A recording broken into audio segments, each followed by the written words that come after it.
I can say with certainty that is the last time my name is going to be on the same marquee as your names. Also not a Nobel Prize winner, just in case. That's me. So this is called 7 Days of Genius. And when the word genius was mentioned, I was backstage with all of you guys, and there was a lot of eye rolling and chuckling. But like it or not, you are considered geniuses, so take it. I want to start with a broad question, because you are considered geniuses of the field, in the field of economics. This is sort of a philosophical question as much as it is anything else.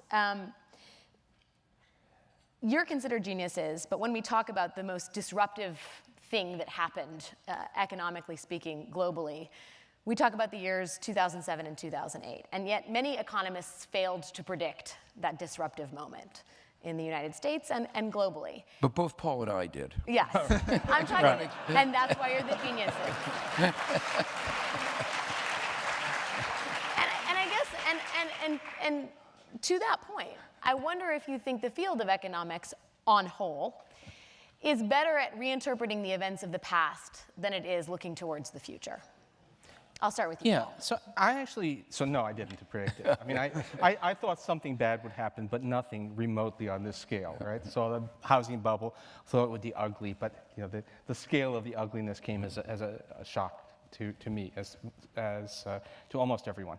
But I actually think, let me say that the crisis itself, the financial crisis, we didn't, hardly, some people saw it coming, but they also saw 5 crises that didn't happen coming, so it doesn't quite count. But in a way, that is to some extent excusable, because the world is a complicated place. There's always going to be something out there that you missed, and that's typically where really drastic events come from. What's not much known is that actually since those crisis days, a lot of basic economics has worked remarkably well. I mean, I didn't see the crisis coming, but I and many others said, look, all these people telling you that the Fed's printing money is going to cause runaway inflation, that interest rates are going to soar because of those budget deficits. Not so. Look at the situation we're in. It's not going to work. And in fact, it's worked beautifully. One of the things I sometimes say is I've spent my life not entirely sure whether I was a fraud or not, because I knew I was good at publishing papers. I think the jury's in on that one. No, but that was interesting. I was only in the last 6 or so years that I'd say, oh, hey, the stuff works. We've been actually pretty good on a lot of these issues these past years.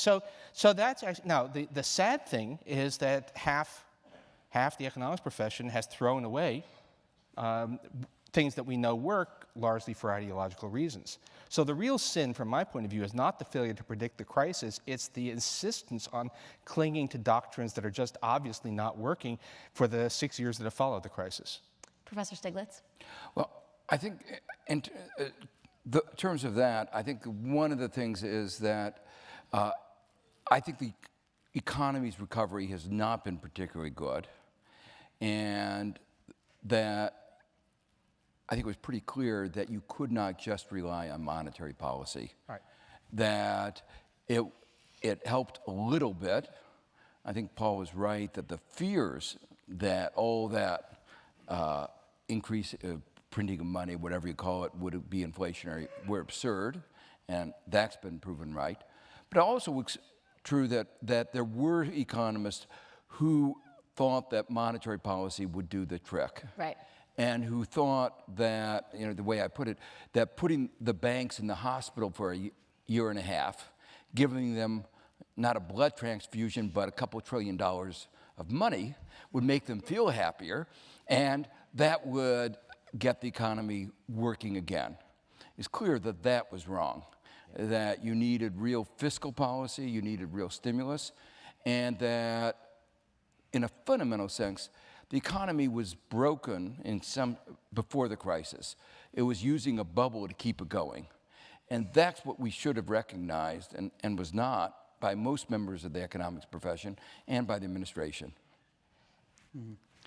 Well, let me first apologize that my English sounds a lot like French, and let me also mention that it's 2 a.m. in Paris, and so if I seem a bit slow, there are reasons for this. But I think there's a lot of ideology in the economic profession, and I think many economists have a view of markets which is not only idealistic and naive, but they are defending the view that markets are working efficiently, are working well, for ideological reason. Also, I think economists spend a lot of time, sometimes doing complicated mathematical models, trying to pretend that markets are efficient. But they do that also to try to impress others in other disciplines to look more scientific. I am not sure. No, this is not a joke. I am not sure this is.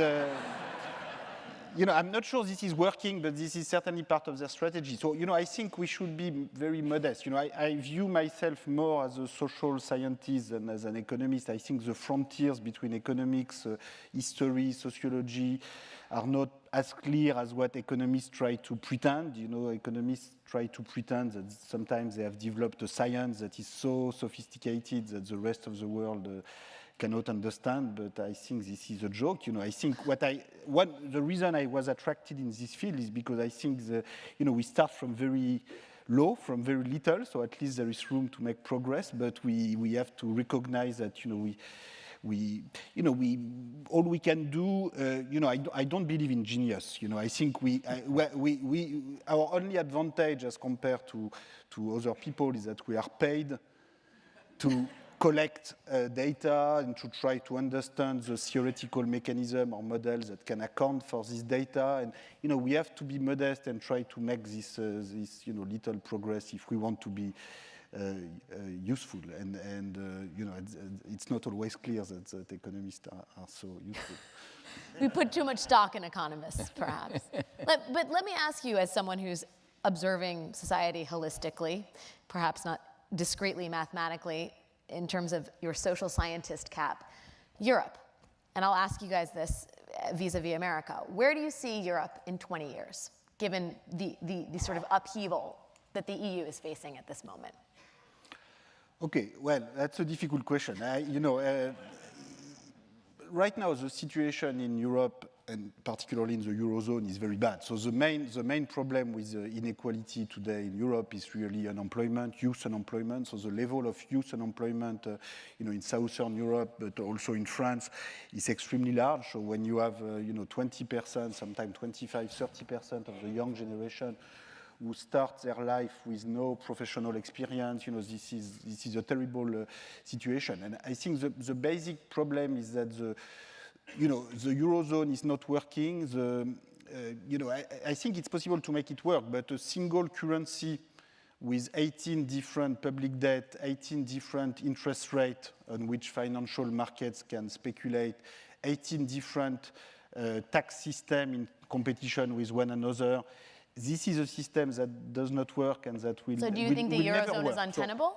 No, I think what we need, you cannot have a single currency without a government. So what I think we will need is a Eurozone parliament that will vote a budget, that will have, for instance, a common corporate tax. There was a recent scandal in Europe with the so-called Luxembourg leaks scandal, where many international multinational corporations from the US, but also from Europe, appeared to be paying almost no corporate tax at all by, putting their accounts basically in Luxembourg. And so we had Jean-Claude Juncker, who is president of the European Commission, who came to the European media and said, well, this was not my fault. I was at the head of Luxembourg, and I had to find a development strategy for my country, and there was disindustrialization, so I had to find something else. And my idea was to become a tax haven, basically to tax. Yes.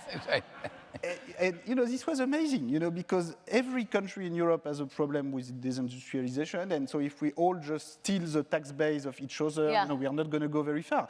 And so I think here, as long as we have unanimity rule to decide for taxation, and in particular corporate taxation in Europe, we will be in this situation where we reduce the tax burden on large corporations, high income, high wealth individuals, and we overtax low-skilled labor medium-skilled labor that cannot move, and that's bad for job creation, that's bad for unemployment, and that's part of the reason. So, I think there are ways to fix this, but with the current European institutions, which are based on unanimity rule for fiscal decision and which are based on automatic rules for deficit reduction with too much austerity. There was an attempt to reduce the public deficit that was too fast and that has killed growth.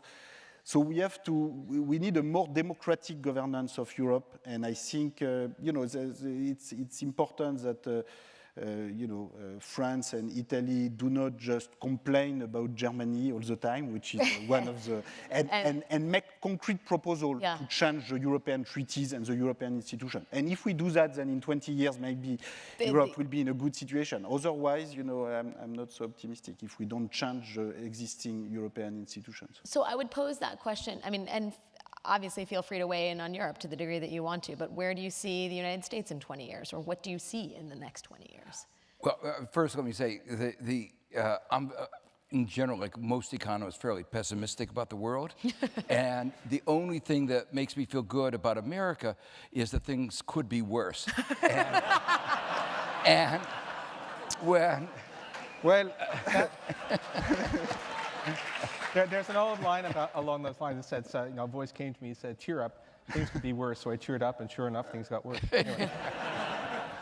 Sliding scale of expectations, So this is not just, we're talking where we're going, say, on the issue of inequality. This is not just like the issues in Europe, are not just economic issues. I mean, I think if we were running Europe, we would know how to get it out of its troubles. We would know what policies and what changes in the structure would be required. And the same thing, if it were left to Paul and me, I think, in the United States, I think we would be able to, reduce the level of inequality.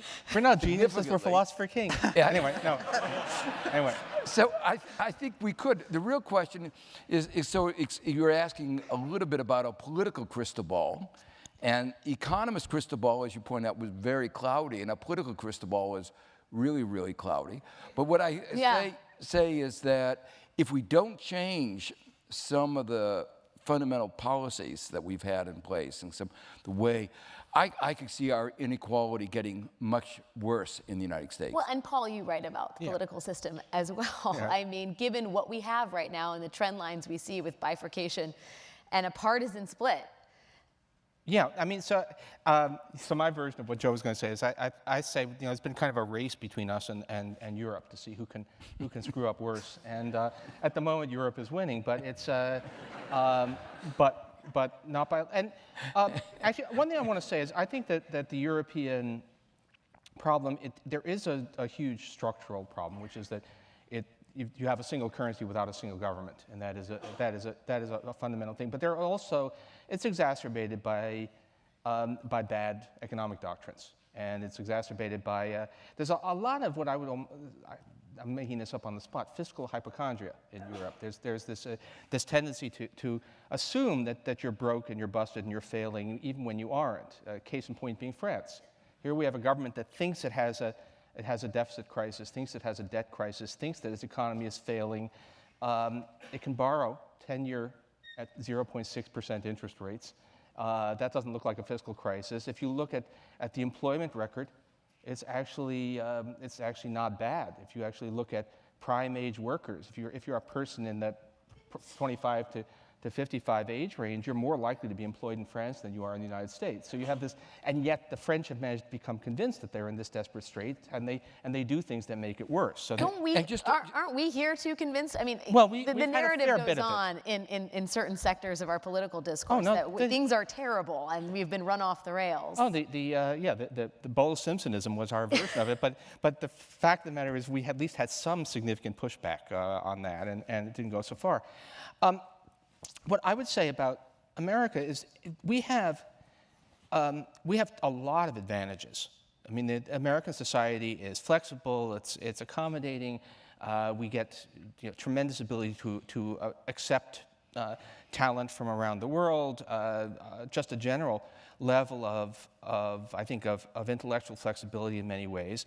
And then we have half of our political system is stark raving mad. And because Not saying which side, which half. right, yeah, because as a Times columnist, I can't do endorsements. So you have no idea who I support. Right. And because of our constitutional structure, it's actually possible for that, even in the best of circumstances, that effectively blockades lots of action. God help us if the financial crisis struck again. Try to imagine, putting together even the very flawed rescue of the financial system and all of that. What would we do now? If things went really wrong, we'd have people saying that the solution is to close the border with Mexico or something. I mean, it would just be... They may still say that yet. Yeah. But can I just pick up on one point, which is one of the problems is focusing on the wrong problem. So that in the case of the United States, we focused on too much debt, and that's also been a problem in Europe. The real problem is that the fruits of our growth have not been widely shared. So if you look at the median income is lower in the United States than it was 25 years ago. Median income of a full-time male worker is lower than it was 40 years ago. Those are real problems. And unfortunately, that's not where the discourse is Well, going. and that gets us to another sort of other mitigating factors here. I mean, the reason there's a sort of misguided focus on the debt has to do with one of the political parties being obsessively focused on that. It has to do with a media structure that talks about that incessantly. It has to do with folks that just want to hear what they want to hear in one sector. And I guess I wonder, as we look onto the 21st century landscape where facts have become fungible, as economists, how distressing is that to you? I mean, there are true debates about things we thought were settled. Yeah. Yeah, I mean, I think it really, it really is much. This is one of the questions. Wasn't it always thus? And I think it wasn't. It used to be that there was an establishment, and it would sort of settle on what a fact was, and sometimes wrongly, but at least there was, and it was persuadable because it was not that polarized. And now, sure, people know what they know, and they have. It's a funny thing because the availability of information is greater than ever before. It's possible if you want to learn about a subject and are willing to put in some effort and have a little bit of a trying to find out a way to well, if you have just a bit of a bullshit detector, you can screen things out but on the other hand, the ability to live in a cocoon of false stuff. I mean, I've been following, some people I know have been following on healthcare. If you look at the Affordable Care Act and how it's played out, if you have been watching Fox, every problem or rumor of a problem gets reported, and then when it goes away or it turns out it wasn't true, that never gets reported. So you have the feeling that this thing is a disaster. In fact, what we probably have done at this point is we probably insured about 20 million people once the second year stuff, and costs are well below. And so it's actually this great policy success, and half the country thinks it's been a disastrous failure. Do the French just have better bullshit detectors? I mean, when you hear this,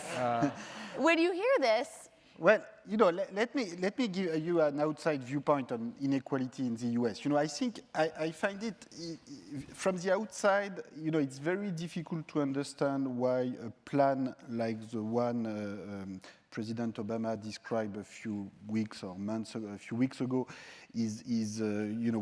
apparently will never be adopted in the US. The view that you should ask a little more to the top groups that have done so well in recent decades in order to invest in the public education system, and in particular for all those groups in the population who, of course, don't go to Harvard or to Princeton and who are accessing a quality of higher education in community college in this country, which is not, let's say, as good as it should be. And if you compare how much is invested, there are statistics that are really striking in this country, and which are very difficult to understand from the viewpoint of the rest of the world. Another example, apart from investment in education, you take the level of the minimum wage in this country. is less than what it was in the late 1960s, 50 years ago. So now it's $7.3 or $4 at the federal level per hour. It was $10 if you put it in dollars of today in the late 1960s. So that's quite unusual, in half a century, that a country has a lower minimum wage than what it used to have. And unemployment at that time... Unusual is euphemistic. Unemployment at that time was actually the same as today, or less than what it is today. So there was no more unemployment. So, and that's, when you look at it from the rest of the world, that's difficult to understand. So I don't know. In Europe, the problems that people are trying to solve are, in a way, more complicated, because making all nation states, disappear in a peaceful manner and create a new, bigger political community, that's a complicated exercise, which it's not working well, but that's a complicated exercise. I mean, here, in principle, the federal institutions exist, but they don't seem to be responding. They don't seem to be functioning. They don't seem to be functioning, and so I've not understood everything as to why the majority rule had become a super majority rule, and I think the rest of the world is not understanding what's happening here in this country. But you bring up a very good point about the minimum wage, and Walmart just raised its workers' wages. They're going to go up to $10 an hour at some point in the near future. And I wonder, when you guys hear about that, or states taking the initiative to raise the minimum wage, is that the new model? Are we sort of done? Could we be done with the federal minimum wage? Well, no, I mean, first, let me say, one of the things that Walmart raising their wage to that level illustrates is the fact that it's not just market forces that are determining wages, that they had the power, the choice to raise their wages. Right. And so, in a way, it strengthens the argument that I've had, and I think all of us here have had, that there are a lot of non-market forces determining what is going on. So, it's the same thing. You can't justify, you're talking about the wage at the bottom. You talk about the CEO pay, which has gone from being 30 times the average of the people who are working for them to over 300 times. Without any justification, you can't say they suddenly got more productive. Their productivity increased 10 times faster than the rest of society. So, and what's interesting, and it highlights the political nature, in Dodd-Frank in 2010, there was included a provision that companies would have to disclose this number.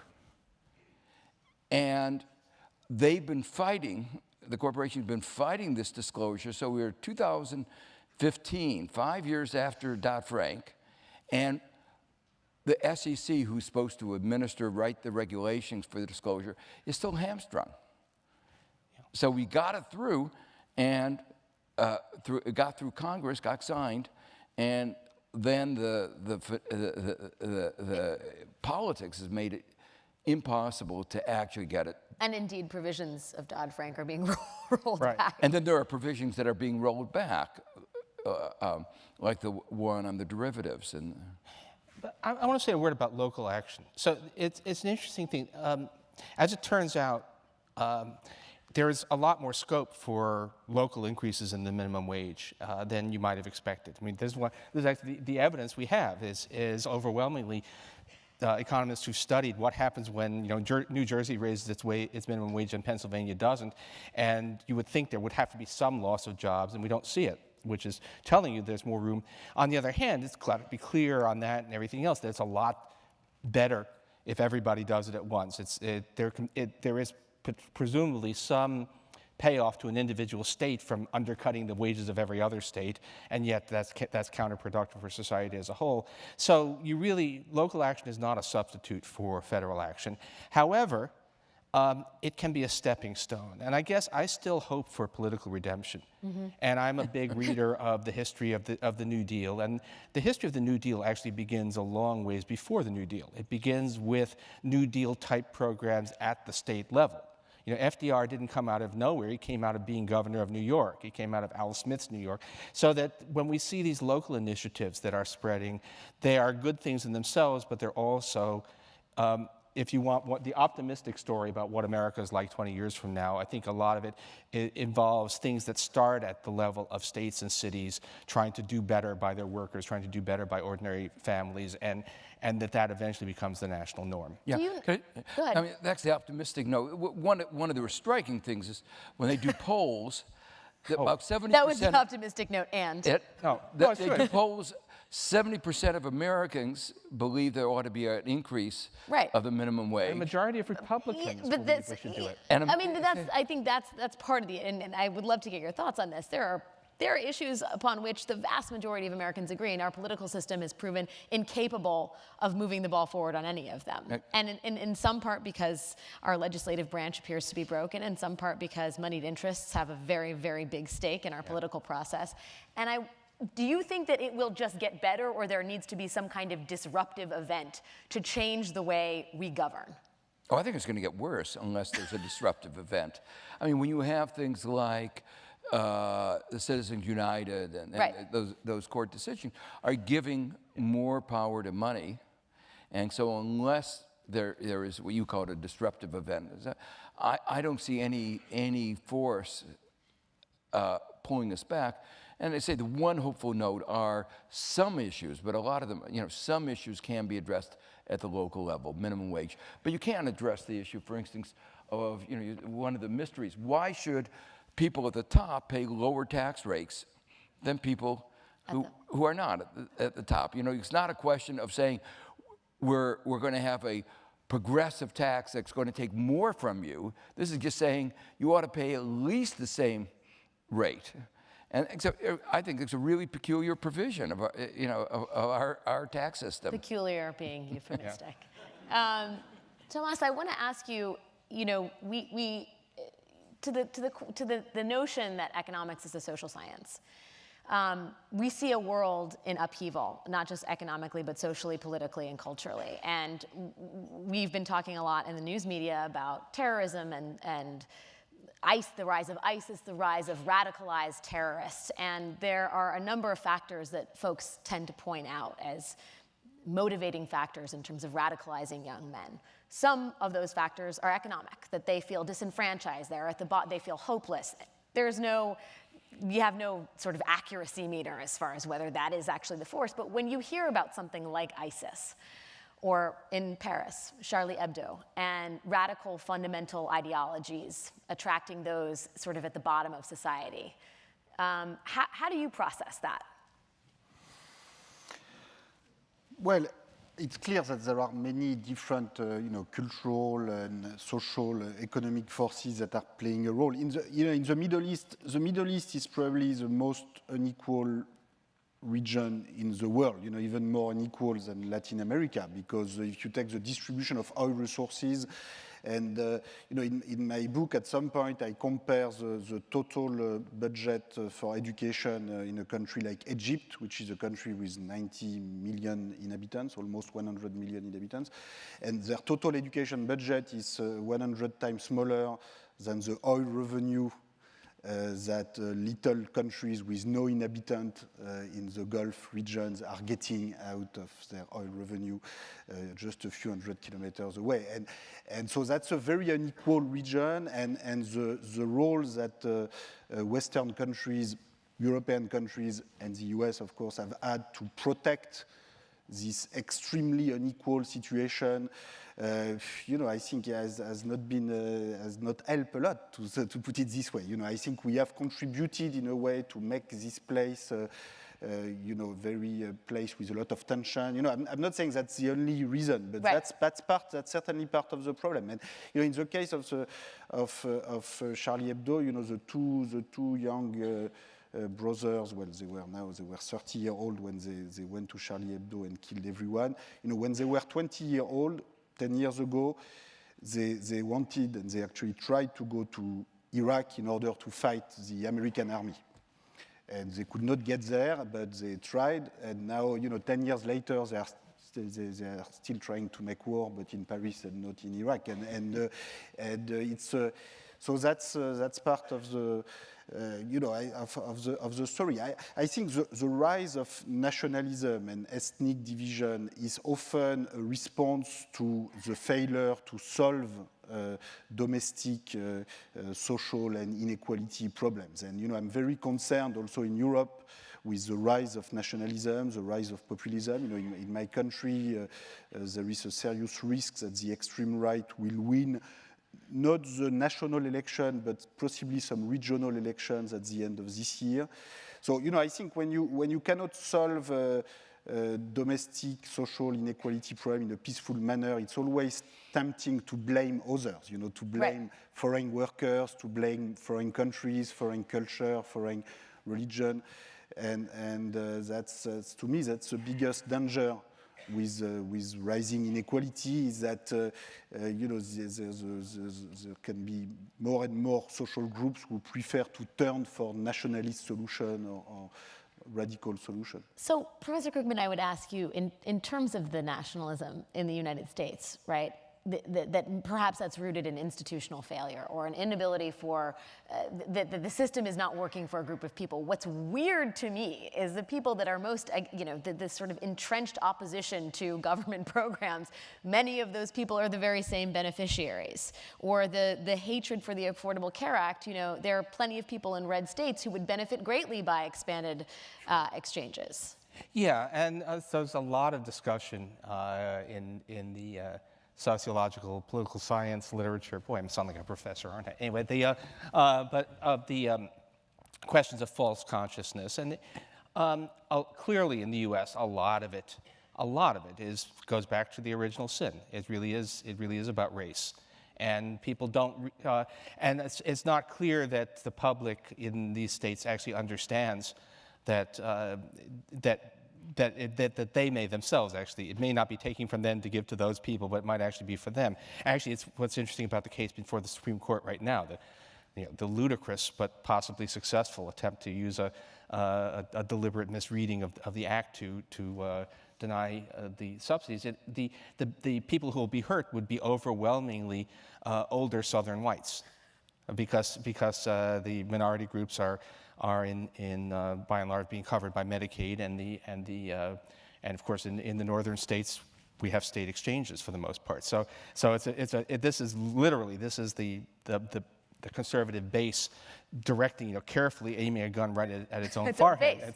With people trying to pull the trigger desperately. So but let me just say that there's a lot of people's motives are complicated, and and we may dislike them, and you might say, "Oh, look, that's stupid." But all right, people have complicated. Pride, sense of identity matters a lot. I mean, some of the political scientists I talk to point out that there's a remarkable phenomenon of affluent people in the Northeast who vote for higher taxes on themselves. And they suggest, there's a famous Thomas Frank. There are people in this room that probably do that. There's a. I think my forthcoming job at CUNY is going to be largely about having dinner with us. Anyway, but someone said that Thomas Frank had a great, wonderfully written book called "What's the Matter with Kansas," and saying that you probably should also have a book "What's the Matter with Connecticut," because of all of these affluent people who vote for higher taxes on themselves. But look, it's. I think a lot of it really is identity politics. That's what you really come down to, and. I picked up a phrase from when the Bernie Madoff scandal came. I learned a very useful phrase, which is affinity fraud, which is that people are very easily conned by other people who they think of as being like themselves, as being part of their tribe. And affinity fraud is just rampant in American politics. Affinity fraud. Yeah. I hope everyone's writing that down and going to tweet it and use it. That's a powerful concept. Yeah.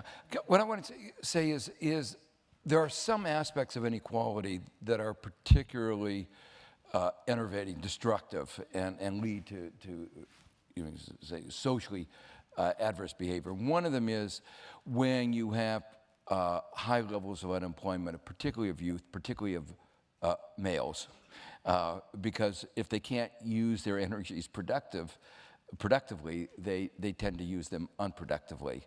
And so the kinds of problems you're seeing in Europe, where in Greece there's a 60% youth unemployment rate, that's the kind of thing where it would not be a surprise that you get explosive kinds of behavior.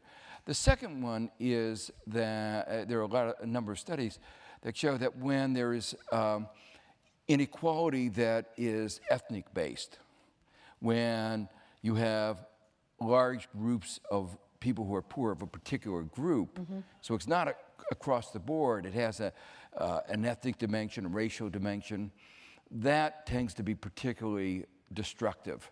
And at least, looking across countries, those countries where you have that kind of division are more likely to find themselves engaged in civil strife or one kind of dysfunctional behavior or another. So that sort of gives rise to a bigger question here, which is, do you think more equal societies are happier societies? Because there are divergent studies about this, right? Income inequality seems like a bad thing, but unequal societies are not maybe necessarily happier societies. I guess I would like all three of your thoughts on that. Thomas, if you want to start. It's a matter of degree. If you have a complete equality in poverty, you will not be very happy. So you probably need, China 30 years ago or 35 years ago was probably quite equal, but equal with, a lot of poverty that was not particularly good. So some level of inequality, can be necessary to put incentives on people, which sometimes just correspond to different life choices, sometimes correspond to pure incentives. So some level of inequality can be justified. Now the problem is that very often we use this kind of argument to justify inequality levels which can absolutely not be justified like this, and which are bad for growth and which are bad for social welfare and happiness. And I think the level of inequality in the US right now is very difficult to justify on the basis of incentives or growth consideration and it is the same actually probably in China now, where now 30 years ago they didn't want to become like the Soviet Union, so they liberalized their economy, which was probably a very smart decision. But now they should be afraid, not to become like post-Soviet Russia with oligarchs taking the money and going to other countries and living off dividends out of their country so there's some level of inequality that can be tolerated. There's a lot of evidence that you can become very rich and very happy with moderate inequality, like in Northern Europe, in Sweden, Sweden or Norway or Denmark, you have moderate inequality. But you still need sunlight, which is why they're screwed. No, they're rich enough to afford to fly to right. Turks and Caicos. Yeah. No, there are still things missing over there, but it's there is evidence that we don't need extreme inequality. And I guess I would also focus, you talk about happiness and the average happiness. I'd worry a little bit much more on what you might call the deprivation. The people at the bottom are not happy when you have a lot of inequality, and they're not able to make the ends meet. And justifiably unhappy, justifiably we should be concerned. So to me, those kinds of extremes of inequality really are bad for society and very bad for the people. I'm going to give something subjective here. I think that at least what strikes me, the raw deprivation that's so common in the United States is the main thing. But there's also something that the rat race nature of what we've created, which is intimately tied in with inequality. That you talk to young people, and they all of the ones I know seem to have this sense that they've almost like they've just joined the Marines, and it's like the look to the man to your left, look to the man to your right. Only one of you three is going to make it through. Yeah. That's the way life is for a 20-something American now, and that is closely tied to the sense that we have extreme inequality, and if you don't make it into those upper tiers, you have you won't have health care. You won't have even the essentials of life. It's sort of like the rungs of the ladder are much further apart, and if you fall down, you really fall a long way. And this is not just a question of, you might say, perceived happiness, what you did in a survey. One of the remarkable things about the United States is that our life expectancy is lower than in other countries of comparable income. and our overall health. And part of the explanation is that we don't have good health insurance. But the interesting thing is, it turns out that even among people with just as good health insurance, with just as good income, health is not as good. Life expectancy is not as good as in the United States. And one of the hypotheses about that is life is very stressful, and stress is not good. Tell me about it. I'm up here on stage with you guys. Life is stressful. Yeah. I do want to ask specifically, Paul, in terms of some of the narrative that's out there. Hillary Clinton may be running for president. Patricia Arquette has been talking about wage equality, gender equality, the importance of it. I think that there was a study that fewer large companies are run by women than by men named John or men named David. Right. Which to me tells me there are not a lot of large companies run by women. And I guess I wonder from an economics point of view, obviously we want to say we have gender parity in terms of wages, right? That's like a good thing for us to say. But in terms of, talk to me about that in economic terms. How important is that? Well, it's a huge waste of potential. Presumably, there are, as the same fraction of women have the talents to actually run a company well as men. And so by excluding, I actually have a vague sense that if you wanted to invest in companies, you want to choose companies where the CEOs don't look the part. If there's a tall, silver-haired guy with patrician face, then he probably got there on his looks, and he probably is an idiot. And in a certain sense, the fact that the guy is male, that it's a guy, is telling you that they probably have somewhat excluded people because they just are the wrong gender. And no, this is I think we are a more equal society in that respect than we used to be, and obviously we've benefited from that enormously, and we've stopped a long ways short of it. It's a remarkable thing. And it also gets back to Joe's point about markets aren't all that, right? Because you will find economists who say, well, if women were really just as good as men, then they'd be paid the same wages and they'd be offered the same opportunities, because the invisible hand of the marketplace, and no, it just doesn't work that way. Yeah, in BLS is 13 industry categories, Joe. Women make less than men in every single one. Men have been entering traditionally female-dominated sectors during the recovery period and earn more than women even in female-dominated jobs. Yeah. I think the point that Paul just made is, I think, really a key point. And it's related to the point we were talking about before about Walmart being able to raise its wage without any real consequence. The point is that it's not just abstract market forces. There are social forces going on. There are market power, exploitation, discrimination. And that's where, the fact that that's the case has one hopeful element to it, that if we adopted policies, we could change that. It's not going to happen on its own. Those kinds of things have been perpetuated for a very long time, but it's actually the case that if we eliminated that kind of discrimination, we would actually have a better performing economy. So we could have more equality and a better performing economy. It's been hard to get that message through.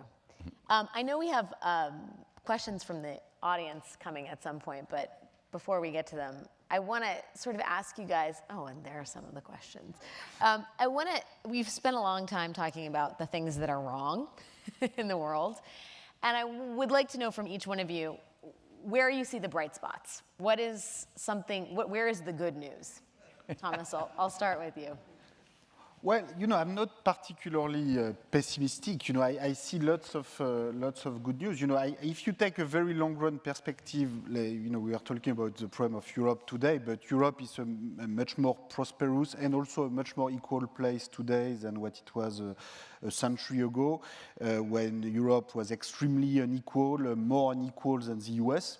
And today, US is much more unequal than Europe. So, things change, and different choices of policies and institutions can make things change. And also in the emerging world, there are lots of positive evolution going on. I believe in that globalization can help to reduce poverty in the world, assuming we don't expect everything from the market and we adopt the policies that can make globalization benefit to broader groups of the population. And sometimes governments do it. In Brazil, during the past 15 years, there were policies that were adopted, including increasing the minimum wage, investment in public education, which allowed for a reduction of inequality together with quite high growth.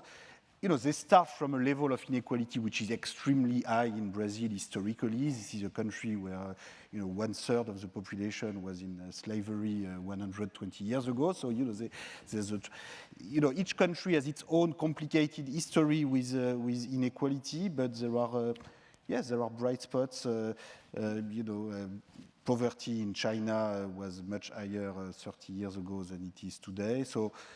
Yeah, I think it's not our job. Is not to say that things are always worse and that inequality is always rising. This is not the way I view my job. I think there are lots of opportunities which are sometimes taken by government and sometimes, not taken so much as they should. Okay, well, I guess there are three things I mentioned very briefly. One. Thomas just mentioned, which is not just Brazil, but several countries in Latin America have been experiencing a reduction in inequality. And that's partly because inequality in those countries had grown to such a high level that they couldn't continue to ignore it. They put in place policies that actually were directed at reducing inequality, and they worked. So that's, it shows that when there's a political will, you can actually make significant progress in a relatively short time. The second one is sort of looking at it from a global point of view. What happened from 1820 to, say, 1980 was that large parts of the world fell way behind. India and China, that have close to 50% of the population, used to have close to 50% of the global GDP, and it went down to 8%. And now, the income of those countries are going up. 500 million people moved out of poverty in China. There have been an enormous number of people who've really benefited, seen their incomes grow in the last 50 years, just not in America. But elsewhere. And the third point is the fact that we're having this discussion here today, that the issue of inequality has finally been raised to the point where even some of the Republican candidates are talking about it. Maybe they want to increase it, I'm not sure, but at least they're talking about it. Yeah. Poverty warrior has a different meaning, perhaps, in some circles. I'm actually, I'm moving from Princeton to CUNY Grad Center, and particularly with the Luxembourg Income Study Group, who study income inequality, and they've been doing it for decades, but have seen a tremendous upsurge in interest. I mean, it has become, these are people who have their finger on the pulse, and the issue of inequality really has come to the fore, which is hopeful. That's how you start to finally build a consensus to do something about it. I also want to actually, just coming back to the issue of gender inequality and such things. While it's still terrible and enormous gaps and inequality of treatment, in many ways, let me put it this way, if you go back to when America was truly a middle-class society in the 60s, we lost a lot of good things when that went away. On the other hand, there was a lot of raw racism, raw sexism, raw prejudice and we have become in many ways a vastly more tolerant, accepting society. You watch something like, I've studied some of these polls. When Reagan was elected, a plurality of Americans were opposed to interracial marriage. Yeah. That we've changed a lot in those times. And think about how, in the 2004 election, to some extent, was decided on the issue of gay marriage. As I say, Bush ran as America's defender against gay married terrorists. And then, and here we are just, 11 years later, and all of a sudden that's become a widely accepted thing. So that doesn't excuse this spectacular inequality, the growth of plutocracy, the oligarchy. What I think Thomas has successfully convinced me is a high likelihood that it becomes increasingly a hereditary elite. But it does say that there are good things as well. And I think those things continue. And maybe, eventually, we finally do tackle the problem of income inequality as well. We just need Will and Grace to take on income inequality. Well, I'm kidding. yes. That's off the air. Thanks. Okay. So questions from the audience. This is from Sonia Forgo. I'll start with you, Paul. What are the policy changes you would like to see in the next 5 years to best address income inequality? Okay. This is like the That wish I'd like list. to see or that I think have a chance of What actually happening. like to see? You'd like to Right. see No. pie in the sky or as realistic as you want? No, well, we actually have a pretty good idea of a menu of stuff that would make a big difference, and some of it is aftermarket, is higher taxes, higher taxes on particularly on capital income, shut. And we can go after some of those international tax havens, and more aid. Of course, get the Affordable Care Act actually working nationwide, but more aid, especially for children. Some of it is pre-market, and here's what we've just seen. The Walmart example I find tremendously encouraging. It's saying that it doesn't take very much to push large private sector employers who are paying criminally low wages into paying a lot more. And so all it would take would be raise the minimum wage, make the legal policy balance has been shifted so overwhelmingly against unionization that actually just moving it back somewhere towards neutral, I think, would make a big difference. Would that, we don't know how much all that would do, but I don't think it's actually very hard to think of a set of pretty simple policies, everything from minimum wages, card check, more progressive taxation, more aid that would, these are all things that I think in the euphoria after the 2008 election, many of us thought might be about to happen, and maybe now it doesn't happen until Chelsea's second term, but it's not hard. I think that one of the things we're learning is it's actually technically not that hard to do a lot about inequality. Yeah, well, the last chapter of my book, The Price of Inequality, actually is devoted to this. So if you want the whole list, you should buy the book. Just a couple. Right. Just a couple. But I think the big distinction I would make is between there are a number of policies that sort of tweak at the edge or are important but don't address the underlying structure. So, and then there are real policies that try to get at not just the symptoms, and a symptom is like the wage being very low at the bottom, that's a symptom, but looking at what are the forces giving rise to this. So, for instance, what Paul just mentioned, stronger unions would make a difference in terms of changing the bargaining power. Laws that did something about, part of our tax law almost encouraged CEO bonuses, stock options. And if we just got rid of that, got more transparency on that, I think that would probably, say in pay, that you would think that people who work for you, you ought to have a say in their pay. Yeah. But the shareholders have no say in the pay of the people who are supposed to work for them. Those are kinds of changes that might bring down the top. And then finally, not finally, but a really important part is obviously education. Yeah. Because we have a whole set of ways where we give transmission of advantage from one generation to another, and that's gotten worse. We spend more in our public education on the children of the rich than we do on the children of the poor. So there are lots of things like that that if we're going to do something about inequality, we have to break that transmission mechanism, which is making it hard for those at the bottom to make it up.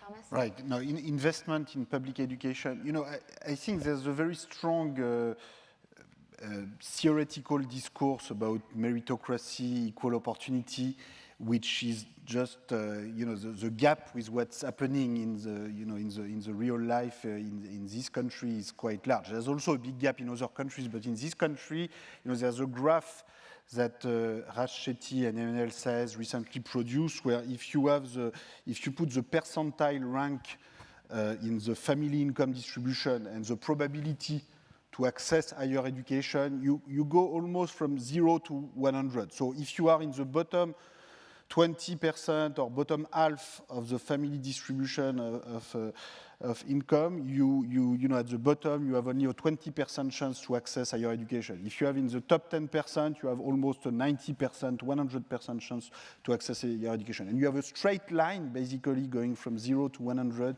if you take the percentile rank in family income and access to higher education. And if you take for very top schools, very top universities, the average income from the data we have, but there's actually too little transparency about that.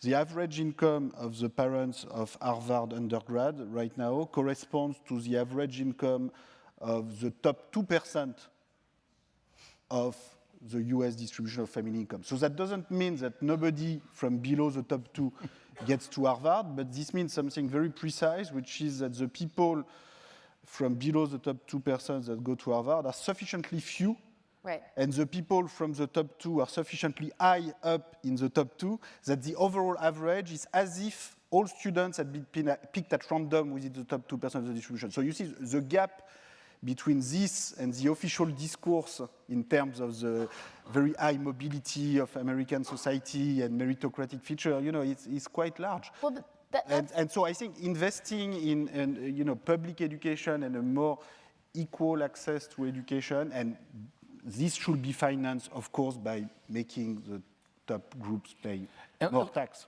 Let me just emphasize why that's so important. One of the reasons it's so important.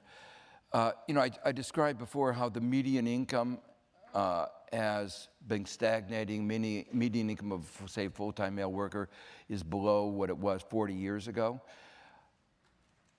If you divide that into those who get a college education and those who don't, those who have only a high school, their incomes have really plummeted.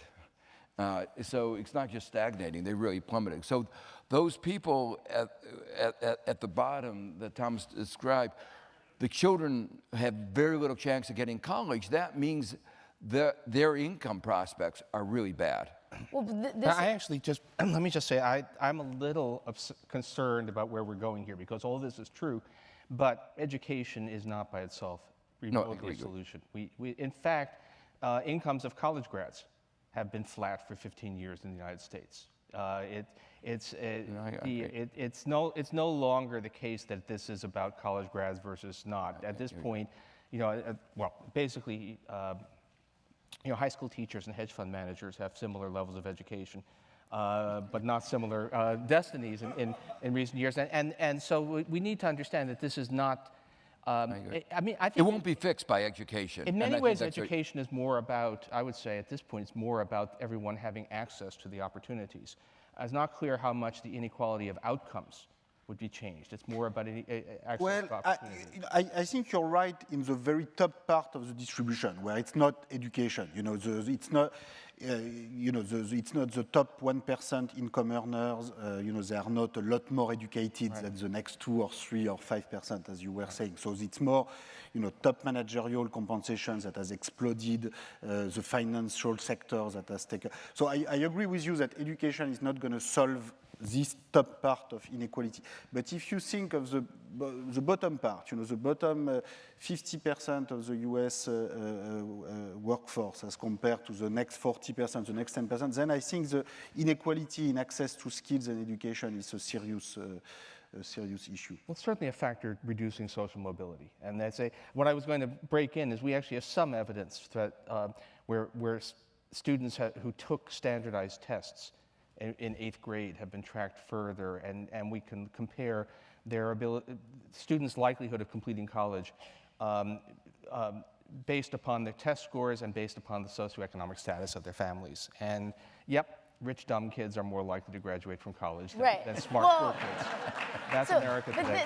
This is the thing. I mean, whether it's education or whether it's fiscal policy, whether it's redistribution, it comes from a policy-making class that is going to fundamentally change this, right? And the policy-making class tends to be the better educated and wealthier class.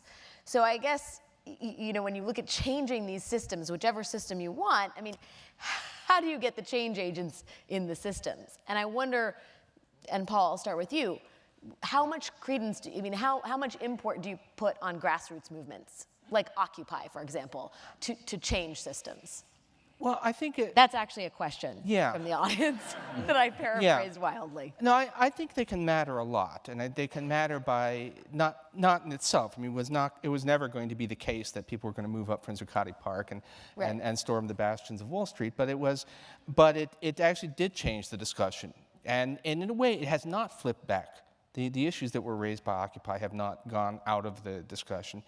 I think it takes a mix of things. I mean, part of, I'm forced into being the optimist and idealist here. But it's a bleak crowd. But that, well, it's true that that highly educated, privileged people have disproportionate political power in our system. They aren't all completely selfish.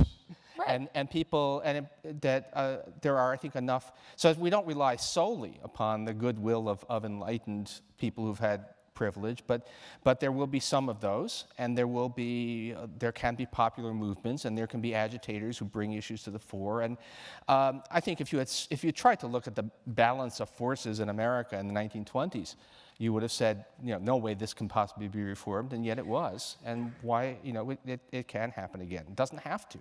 Could be that we remain stuck for a very long time, but hopefully not. Thomas, in terms of Occupy, which is a global movement, not beyond Zuccotti Park, perhaps not as well covered in the American media, but how much stock do you put in the grassroots movements? No, I think this can play, and this must play a very important role. Now, Occupy Wall Street happened mostly in Wall Street rather than in Brussels or in Paris or in Tokyo. Well, Hong Kong, it's really a different movement. Here, it's a movement about political freedom and political democracy in the Chinese context, and that's very, very important.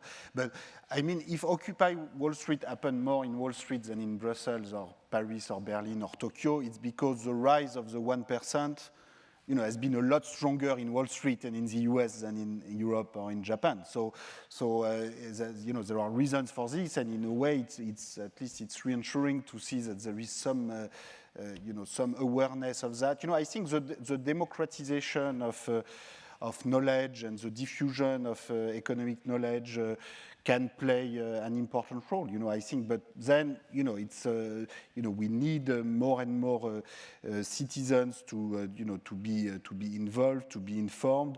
I think the success of books on inequality, such as those written by Joe, Paul, or my own book, shows that there is certainly a strong demand for economic knowledge, and many people, not only in the US, but in many other parts of the world, are tired to hear that this is too complicated for them, that they cannot understand economic issues, that there's only one solution, only one policy, and many people are asking for more than that, and I think this can, in the long run, make a difference. Let me come back to the question of the role of civil society, and one, I was very pessimistic about Europe, but one hopeful sign in Europe is the growth of these of new groups like Palermo's in Spain, which are saying the old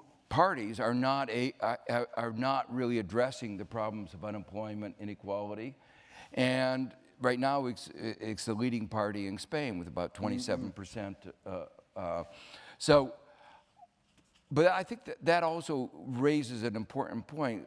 I think in the end, it's going to have to be political action that's going to address these issues.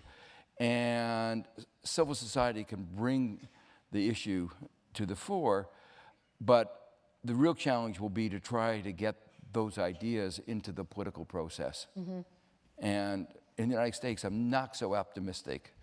And in Europe, it's partly because of the really collapse of the real failure of the old parties. We haven't yet gotten to that stage. I noticed the yet in that sentence.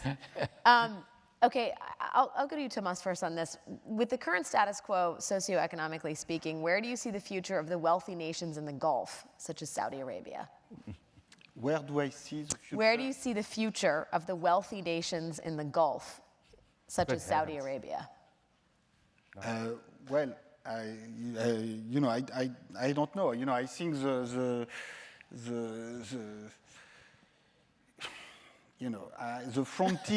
frontiers in this part of the world, are largely arbitrary, and they were drawn at some point in time, and it looks as if some of them will be redrawn. I mean, but I don't know how. So that's I don't know if that's part of the question, but.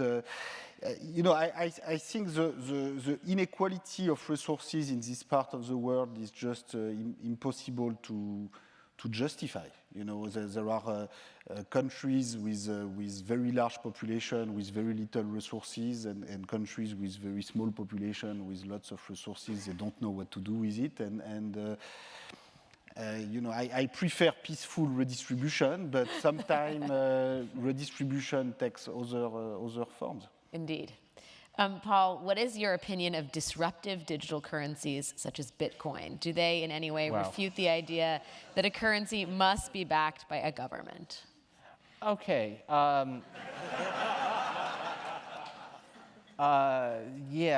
There was, actually at this point, Bitcoin is not looking too good.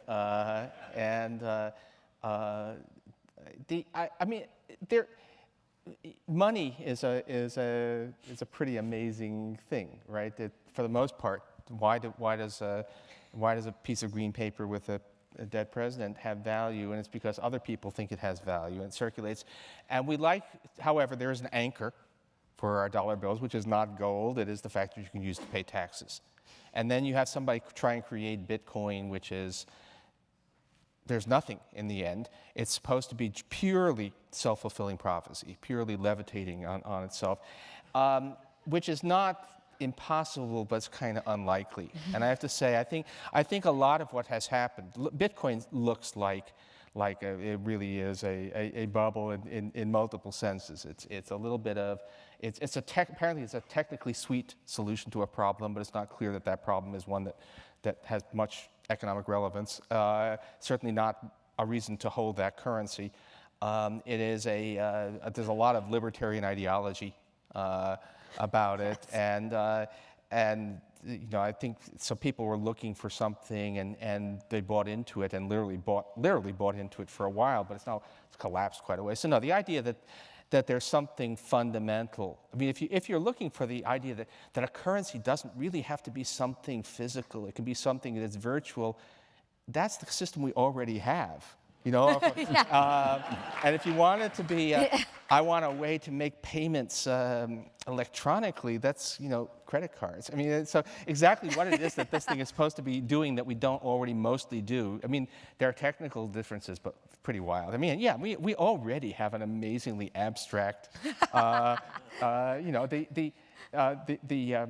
I'm going on too much, but the monetary base. We have $4 trillion now in monetary base, and it consists of nothing but ones and zeros.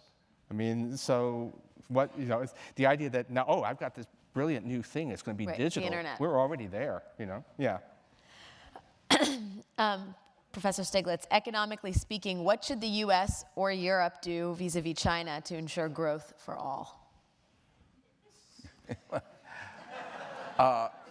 Well, in terms of China, it's been doing actually quite well on its own.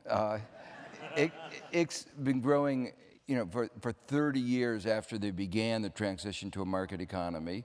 They grew at an average rate of 10%. It wasn't fully shared prosperity. The Gini coefficient, the measure of inequality, when they began was very low. And they achieved in 30 years the level of inequality that it took us a long time to. So they now, their Gini coefficient now is comparable to the United States. But at the same time, they moved, as I mentioned before, 500 million people out of poverty. It was the most successful anti-poverty program. They're likely to grow more slowly, but even if they're growing at 7 or even 6%, that's higher than economists even really thought was possible 40 years ago. 40 years ago would be a 5% would be a phenomenal rate. So I think China is doing quite well. The real problem is the United States and Europe. Yeah. And for Europe, my view, Europe has very talented people, as we've seen. But I mean, it actually has a lot of good institutions, all the things that you would have thought would have made for strong growth, except for two things. The euro was a mistake, and the institutions around that would make it work, and a set of policies and the ideas that we talked about in the beginning that really have been strangling the euro. So for me, for Europe to start to grow, it has nothing to do with China. For Europe to start to grow is really for it to fix the problem of the euro and to solve the problem of the austerity fanatics in Germany particularly. So and for the United States, I don't think it's the issue of China that is really the key issue. The case for issues in the United States are really what the kinds of issues that we've been talking about today. The issues of how do we stimulate our economy more, invest more, and make sure that the growth that we have is more equally shared. And I think that will be a virtuous cycle, so that if we had it more equally shared, demand would be stronger, the economy would be growing. We have to wrap it up, but we can't wrap it up without getting your thoughts on the Germans, the Europeans, and the Chinese. Well, and China, yeah, Not that the Germans aren't Europeans, but you know what I'm saying. They have a special role of import in Europe right now. I think the European institutions are even more dysfunctional than American federal institutions, which, I don't know if this is good news, but that's certainly a fact. But, I think Chinese institutions maybe are even more dysfunctional than the European institutions, in the sense that, this is a country that will have to do major reforms in terms of democracy and also transparency on economic and financial issues. This is the only country where, you have an income tax in China, but there's no income tax statistic of any sort. It's not even possible to know how much money was collected by income brackets the previous year. And I have studied many countries, and I've never seen that. They say they want to fight corruption right now, but the way they do it, which is a little bit the Russian way, they put a few people in jail. Which is a strange way to combat corruption. They put a few people in jail from time to time, which is what Putin did. So they do the same in China. But, I think it will be a lot more efficient to have a more democratic and more transparent approach to the economy and to the tax system. For instance, if they were to publish at the local level how many taxpayers by income bracket, including for very high income brackets. In many cases, we will realize that the law and the tax system is not really being applied the way it should, and it will allow, the popular groups and grassroots groups also to use this information to complain about the way the government is working, the tax system is working. So these are very serious issues that they will have to address. And if we want to, on the international arena, when we think of fighting tax havens and we think of minimal tax on large multinational corporations, we need to bring China in that game. We are not going to solve this thing just between, the US and the European Union. China has to play a role, and the lack of transparency in the Hong Kong financial system is a serious issue. I think we have to look at all these different regions and parts of the world together if we want to solve that kind of problem. I want to say one more thing about lack of transparency. The air in Beijing and Shanghai, China could very well be the first economy to really to strangle itself on environmental problems. So. True. Truer words were not spoken. Sorry. Well, there are many true words tonight. I can say that we end this evening perhaps more optimistic, certainly more fired up. It's been wonderful and enlightening to have the conversation with three geniuses, Thomas Piketty, Joseph Stiglitz, Paul Fisher. Thank you guys. Thank you guys.